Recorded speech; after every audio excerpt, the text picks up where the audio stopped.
आपल्याला भगवंताने हात दिले कशा करता? टाळी वाजवणे करता. आपण या हाताने स्वतःच्या पावत्या फाडा. या हाताने कोणाला गरजेची मदत असेल त्याला मदत करा. आणि या हाताने दरोड्या करू नका. भगवंताने आपल्याला हात दिले, मुख दिले. मुख कसे करता दिले? भगवंताचं नामचिंतन करण्याकरता. आणि मुखाने चांगले बोला. या मुखाने आपल्या तोंडामधून चांगले उच्चार व्हायला आले पाहिजे. आपण या देवाचं भजन केलं पाहिजे. देवाचं नामचिंतन केलं पाहिजे. या मुखाने बघा काही किती लोकांना सांगितलं की देवाचं भजन करा, देवाचं नामचिंतन करा, परंतु हे लोक भजनाचं भ म्हणणार नाही आणि नामस्मराचा न सुद्धा म्हणणार नाही. असे काही लोक असतात बघा. आता आपले सप्तते म्हणजे असे दोन वेळे एका गावात दोन वेळे माणसं राहत असतात. आता एक सप्ताह चालू असताना गावातून सप्त्याहून जेवण येत होतं आणि एक गावातून एक अंड्याची पिशवी घेऊन येत होतं. आता दोघं वेळे म्हटल्यावर दोघं एकमेकाला भेटले. आता भेटल्याबरोबर दोघांची एकमेकाला गाठ झाली. ज्याच्या हातात अंडी होती त्याने विचारलंय, पाय मी तुला ना प्रश्न विचारतो आणि तू जर मला प्रश्नाचं बरोबर उत्तर दिलं तर तुला हे पिशवी जे काय आहे ते सगळं तुला. असा प्रश्न विचारला. मग पहिला प्रश्न विचारला काय, हे बघ तू जर मला सांगितलं की या पिशवीत काय आहे तर यातली अंडी तुला. ऐका. दुसरा प्रश्न विचारला, तू जर मला सांगितलं की यात अंडी किती आहे तर यातली आठीच्या आठी अंडी तुला. तिसरा प्रश्न विचारला काय, हे बघ तुला सांगितलं की यातली अंडी कशाची आहे तर यातली कोंबडी सुद्धा तुला. तू दुसरा म्हणतो, भाऊ मी आता सप्तून जेवून आलोय, मला काय सुधरत नाही, मी घरी गेलो तुला विचार करून तर सांगतो. असे काही लोक असतात. त्यांना भजनाचं नाम भजन करण्याकरता सांगा, परंतु नाही. आपण हाताने काय केलं पाहिजे? टाळी वाजवली पाहिजे. मुखाने नामचिंतन केलं पाहिजे. कारण या नामस्मरणामध्ये एवढी ताकद आहे. तुम्ही असं काय ताकद आहे? पुढे हनुमंतरायांचं मंदिर आहे. ऐका.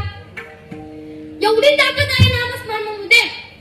ज्यावेळेस रावणाने सीतामातेचे हरण केले, ऐका, ज्यावेळेस रावणाने सीतामातेचे हरण केले त्यावेळेस प्रभू रामचंद्र, हनुमंतराय व त्यांचे सर्व वानर सेवा कुठे निघाली? लंकेकडे निघाली. मला म्हणते लंका कुठे आहे? लंका कुठे आहे? पाण्याच्या मध्यभागी. लंका पाण्याच्या मध्यभागी आहे. मग आता पाण्याच्या मध्यभागी असल्यामुळे जायचं कसं हा प्रश्न कोणाला पडला? प्रभू रामचंद्र. ऐका. मग आमच्या हनुमंतरायाने उपाय सुचवले. काय? एक पाषाण घ्यायचं, पाषाणावर राम असे नाव लिहायचे आणि ते पाषाण पाण्यात टाकायचे. ते पाषाण पाण्यात टाकल्याबरोबर ते पाण्यात न बुडता ते पाण्यावर तरंगत. एवढी ताकद ते भगवंताच्या नामचिंतनामध्ये. पाषाण म्हणजे कळालं? पाषाण म्हणजे दगड. ऐका. त्या भगवंताचं नामस्मरण त्या दगडावर लिहिलं. नाम फक्त राम असे नाव लिहिलं. तो दगड पाण्यात फेकला आणि तो दगड पाण्यात फेकल्याबरोबर तो खाली फुटताना तो पाण्यावर तरंगला. ऐका. आपण जर देवाचं भजन केलं, देवाचं नामस्मरण केलं तर आपण या सर्व संसार बंधनात उतरू शकतो. एवढी ताकद त्या भगवंताच्या नामचिंतनामध्ये आहे. म्हणून त्या भगवंताचं नामस्मरण करायचं. माया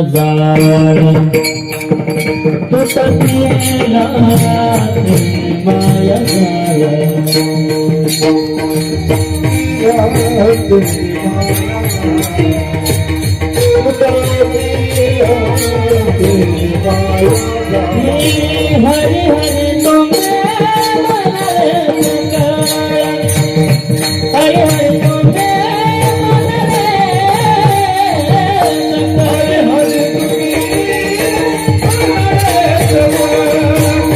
हरे हरे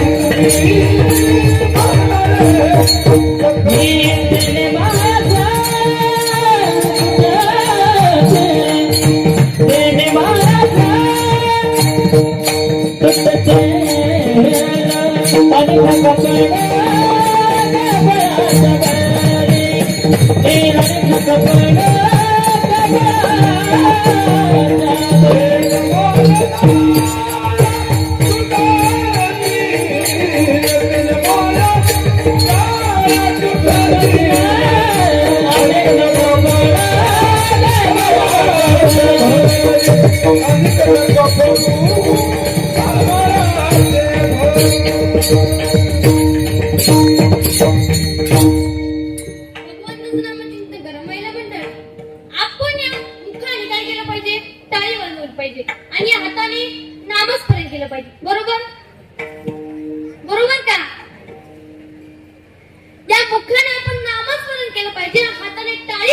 पाहिजे. आणि तुकोबर आपल्या पाया पडून आपली विनंती करतात काय की देवाचं भजन करा, देवाचं नामचिंतन करा, या हाताने टाळी वाजवा, मुखाने नामचिंतन करा, हेच पांडुरंगाच्या दत्तांना सांगतात. लगोनिया पाया बिनवे तो तुम्हाला लगोनिया पाया बिनवे तो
मग तुकोबर आपल्याला सांगतात देवाचं भजन करा, देवाचं नामचिंतन करा, आणि तुकोबर असं सांगत नाही, ते शिवाय आपल्या पाया पडून विनंती करतात की देवाचं भजन करा, या हाताने टाळी वाजवा, या मुखाने नामचिंतन करा.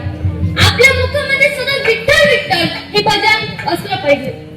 आता तुम्ही म्हणताल विठ्ठल विठ्ठल भजन कोणी केलं? ऐका, आमचे गौरव काका, आमच्या गौरव काकांनी सतत विठ्ठल विठ्ठल हे नामस्मरण त्यांचं काय होतं, मुखामध्ये होतं.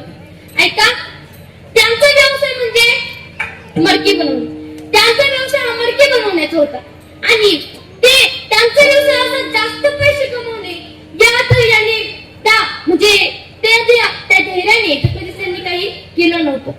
आपल्या कुटुंबाकरता, आपल्या मुलाबाळांकरता पैसा भेटला की बस, एवढे ते समाधानी असायचे.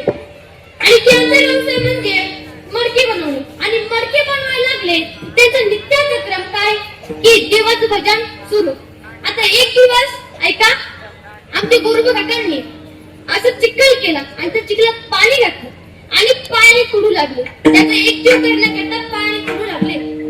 तर पायाने तुडू लागले बरोबर, ऐका प्रसंग डोळ्यासमोर आठवा. पायाने तुडू लागले, देवाचं नामचिंतन सुरू केलं.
तिने ती दाना बाळ गोरोबा काकापाशी ठेवलं आणि सांगितलं मी पाणी आणायला जाते, तुम्ही तोपर्यंत बाळावर लक्ष ठेवा. आता असं सांगितल्याबरोबर परंतु आमचे गोरोबा काका त्यांचं ध्यान नव्हतं. पूर्ण जसं माणूस झोपेत जातो तसे आमचे गोरोबा काका त्या भजनात दंग झालेले होते. ते बाळ असं शेजारी ठेवलं. आमच्या गोरोबा काकांचं माती तुडवण्याचं काम सुरू होतं. देवाचा आनंदाने भजनाच्या ओळी गात होते. ऐका, ती संती पाणी आणण्याकरता गेली. पाणी आणण्याकरता गेल्याबरोबर त्या बाळाला त्याची आई दिसेना. ते रडायला लागलं. ते रांगत रांगत रांगत आपल्या वडिलांपाशी गेलं, म्हणजेच गोरोबा काकांपाशी आल्याबरोबर ते माती खेळायला लागलं आणि माती खेळायला लागलं तरी सुद्धा आमच्या गोरोबा काकांना सूद नव्हती. ते माती खेळायला लागलं. ते माती खेळता खेळता चिखलात गेलं परंतु तरी सुद्धा आमच्या गोरोबा काकांना सूद नव्हती. ते खेळत असताना आमच्या गोरोबा पायाखाली ते मूल चुडू लागलं आणि अख्खी रक्ताने माती लाल भूक झाली. तिकडून संधी पाणी घेऊन आली. पाणी घेऊन आल्याबरोबर संधीने पाहिलं आपल्या बाळाची दिसत नाही म्हटल्याबरोबर ती इकडे तिकडे बघू लागली आणि तिला ती रक्ताने लाल झालेली धुंद माती पाहिली आणि मोठ्याने किंचाळली, काय की थांबवा तुमचं भजन, मूल मारलंच माझं. असं भजन मोठ्याने किंचाळल्यामुळे आमच्या गोरोबाकांचं भजन बंद झालं आणि ते संतापून संधीवर हात उघडण्याकरता आले. परंतु संतीने शपथ घातली, काय खबरदार जर माझ्या अंगाला स्पर्श केला तर तुम्हाला विठ्ठलाची शपथ. आता अशी विठ्ठलाची शपथ घातली म्हटलं बरं आमच्या गोरोबाकांनी हात मागे घेतले. त्यांनी ते मातीकडे पाहिलं. मातीकडे पाहिल्याबरोबर त्यांचे टचकन डोळ्यात पाणी आले. आपलंच मूल आपल्या पायाखाली मारलं. विठ्ठला माझ्या विठ्ठली मिळाले रक्त माझे, विठ्ठली मिळाले रक्त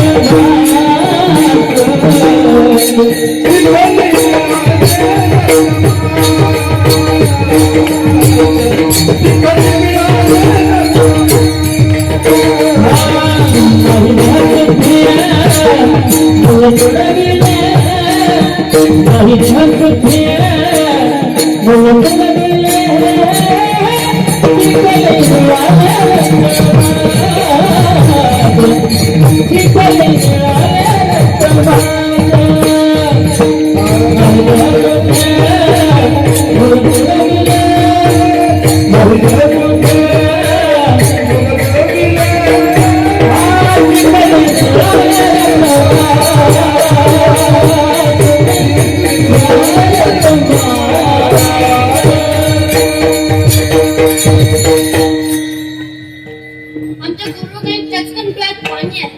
माझ्या पायाखाली स्वतःचं मूल मी मारलं.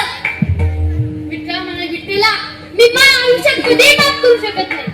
ऐका, आता संतीने सुद्धा आमच्या गोरोबाकांना काय घातली होती, शपथ घातली होती, काय की खबरदार जर माझ्या अंगाला स्पर्श केला. ऐका, आता थोड्या दिवसात या पुत्रवीराच्या दुःखातून सावरल्यावर आमचे संती आणि गोरोबा हे हळूहळू संसाराला लागले.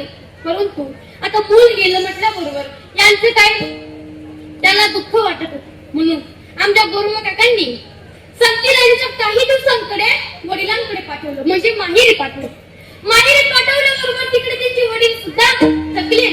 तिची बहीण राणी ही सुद्धा लग्नाच्या वयात आली. सर्व लोट त्या संतीवर आला. ऐका, मग आमची संतीने विचार केला, माझी बहिणी तशी लग्नाला आलेली आहे आणि मी तर काय माझ्या नवऱ्यासोबत म्हणजे आमच्या गोरोबाकांसोबत फक्त बायको या नात्याने राहते. तिने तो विषय तिच्या वडिलांपाशी मांडला. मी तर फक्त यांच्यासोबत बायको या नात्याने राहते ना, वंशाचे दिवस काय. मग आपण जर रामीचं लग्न गोरोबाकांसोबत लावलं तर मग हे बरोबर होईल, म्हणजे विठ्ठलाची शपथही पाळली जाईल आणि वंशाच्या दिवाचा प्रश्नही सुटेल. आता असं ठरल्याप्रमाणे हा विषय त्यांच्या वडिलांनी गोरोबा काकांपाशी मांडला. आता गोरोबा काकांनी कशी विनवणी केली आणि कशी आमच्या गोरोबा काका तयार झाले. लग्नाची तयारी सुरू झाली. लग्न थाटामाटात पार पडलं आणि ज्यावेळेस पाठवणीची वेळ आली त्यावेळेस संतीचे रामीचे वडील म्हणाले, जाऊ बापू, तुम्ही देव माणूस आहात, तुम्हाला काही सांगण्याची गरज नाही. दोघींनाही समान वागवा, तसे दोघींमध्ये भेदभाव करू नका. ऐका, आता तुम्हाला पण विठ्ठला शपथ म्हणजे रामी आणि संतीच्या वडिलांनी सुद्धा गोरवाकांना शपथ घातली. आता शपथ घातली काय की दोघींना समान वागवा. शपथ घातली, तिघेही घरी गेले. आता जसं संतीच्या अंगाला स्पर्श करायचा नव्हता तसं रामीच्या अंगाला सुद्धा स्पर्श करायचा नाही. आता या दुःखातून या संतीला दुःख वाटलं की माझ्यामुळे माझ्या बहिणीचा सुद्धा संसार उद्ध्वस्त झाला. मग त्यांनी एक उपाय काढण्याचं ठरवलं. काय ऐका, ज्यावेळेस एक दिवस रात्र गोरोबा काका आमचे एकटे झोपलेले होते. या दोन्ही रामी संती गेल्या आणि एक इकडून दोघी झोपल्या. ऐका, आमचे गोरोबा काका देवाचे इतके भजन करायचे की त्यांच्या आत्म स्वप्नात सुद्धा आमचे विठ्ठल होते. आणि त्या स्वप्नात आमच्या गोरोबा काकांनी काय केलं, विठ्ठलाला मिठी मारण्याकरिता त्यांनी आपले दोन्ही हात पुढे केले. आणि हे दोन्ही हात पुढे केल्याबरोबर त्यांना काय माहित नव्हतं की राम इकडून झोपली, संती इकडून झोपली. आमच्या गोरोबा काकांनी दोन्ही हात पुढे टाकले त्या दोघींच्या अंगावर. त्यांना जाग आली, विठ्ठल हे काय झालं, माझ्यातून पाप घडलं. मी तर शपथ घेतलेली, मला शपथ घातलेली की मी दोघींच्या अंगाला स्पर्श करणार नाही.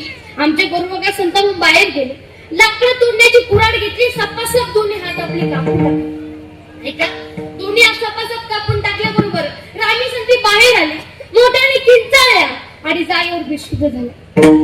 आता जागेवर बेशुद्ध झाल्या म्हटल्यावर आखी गावचे लोक जमा झाले. त्यांनी त्या तिघांवर हवेचे लोक उपचार केले. आणि आता या दुःखातूनही थोडे सावरल्याबरोबर आता आमचे गोरोबाकांचे हात झाले छोटे झाले. आमच्या गोरोबाकांना काही सुद्धा काम करता येत नव्हतं, फक्त देवाचं नामचिंतन. परंतु तरी सुद्धा ते आपल्या दोन्ही बायकांना थोडा हातभार लागावा म्हणून ते छोट्या हातांनी थोडं कपड्यानं काम करायचं असेल. ऐका, एक दिवस आमच्या गोरोबाकांनी दोघी बायकांना बोलावलं आणि सांगितलं, आपण खूप दिवस झालं त्या विठ्ठलाच्या पांडुरंगाच्या दर्शनाकरता गेलो नाही. आता गेलो नाही म्हटल्याबरोबर दोघे तिघे म्हणजे त्या दोन्ही बायका खुश झाल्या. आता आळंदीला जायचं, तिघे आळंदीला निघाले, पंढरपूरला निघाले. ते विठ्ठलाचं दर्शन घेतलं तर चंद्रभागेवरती गेले. तिकडे नामदेवरायांचं काय चालू होतं, कीर्तन सुरू होतं.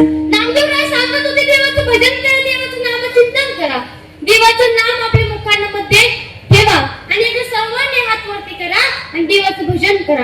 असं कोणी सांगितलं, नामदेवराय. आता सर्व लोकांनी आपले हात वरती केले. आमच्या गोरोबा काकांच्या डोळ्यात पाणी आलं. का, त्यांच्या हातात छोटे होते आणि छोटे हाताने टाळी कशी वाजवावी त्यांना हा प्रश्न पडला. आणि ते कीर्तन नेमकेशी मध्यामध्ये दिसले. सर्व लोकांनी इकडून तिकडून हात वरती केले. परंतु तरी सुद्धा देवाचं भजन करण्याकरता आमच्या गोरोबा काकांनी आपले छोटे हात कसे घेतले, वरती घेतले आणि दोन्ही छोट्या हातांवर हात आपटून काय करू लागले, भजन करू लागले. ऐका, आमच्या विठ्ठलाला दया आली आणि भर कीर्तन चमत्कार झाला की गोरोबा काकांचे काय घेतले, तर भर कीर्तनात गोरोबा काकांना फुटले हात, फुटले हात. भर कीर्तनात देवाचं भजन करण्याकरिता आमच्या गोरोबा काकांना काय भेटले, फुटले तर हात फुटले. ऐका, एवढा अधिकार आमच्या गोरोबा काकांचा होता. आणि एवढंच नाही तर रुक्मिणी मातेला सुद्धा काय आली, दया आली. आणि तिकडून सुद्धा त्या रुक्मिणी मातेने काय सोडलं, संतीचं बाळ असं दुडदुड पळत आलं. त्या दोघं तिघांनाही विठ्ठल आणि रुक्मिणीला साष्टांग नमस्कार घातला. म्हणून मी सांगते, देवाचं भजन करा. त्या भगवंताच्या नामचिंतनामध्ये एवढी ताकद आहे. महिला मंडळ, त्या गोरोबा काकांनी, रामीनी, संतीनी देवाचं भजन केलं म्हणून त्यांचं काय मुलंही वाचलं आणि आमच्या गोरोबा काकांना हात सुद्धा फुटले. म्हणून मी सांगते, देवाचं भजन करा, या हाताने टाळी वाजवा, मुखाने नामचिंतन करा आणि विठ्ठल विठ्ठल काय असलं पाहिजे आपल्या मुखामध्ये, सतत नामस्मरण. नाहीतर किती कोणाला किती सांगा देवाचं भजन करा, देवाचं नामचिंतन करा, अजिबात कळत नाही. इतके वेळ असतात काही लोक. ऐका, एक शहरातली सून गावाकडे आली. आता खेडेकडे, शहर आणि खेड होतं का, किती फरक असतो शहर आणि खेड.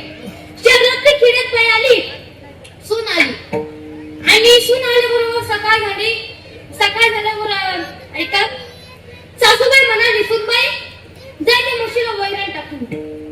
आता म्हशीला वैरण टाकून ये म्हटल्याबरोबर सूनबाई गेली, वैरण हातात घेतली आणि म्हशी पुढे गेली.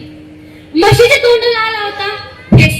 ऐका, फेस कशामुळं की तिने सकाळून जेवढं खाल्लंय तेवढं ते रवण करून तोंडाला आला होता फेस. तिने काय ती वरण त्या म्हशीला टाकली नाही, बाजूला ठेवली. कुठे गेली?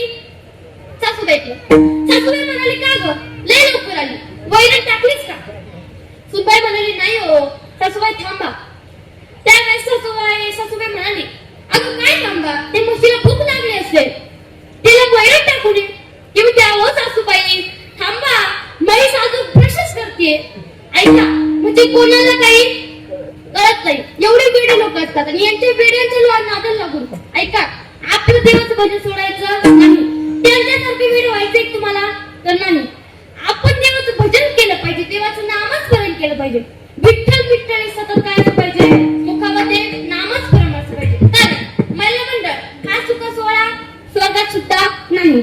हेच मार्गदर्शन विठ्ठल विठ्ठल विठ्ठल मनाला नव्हे.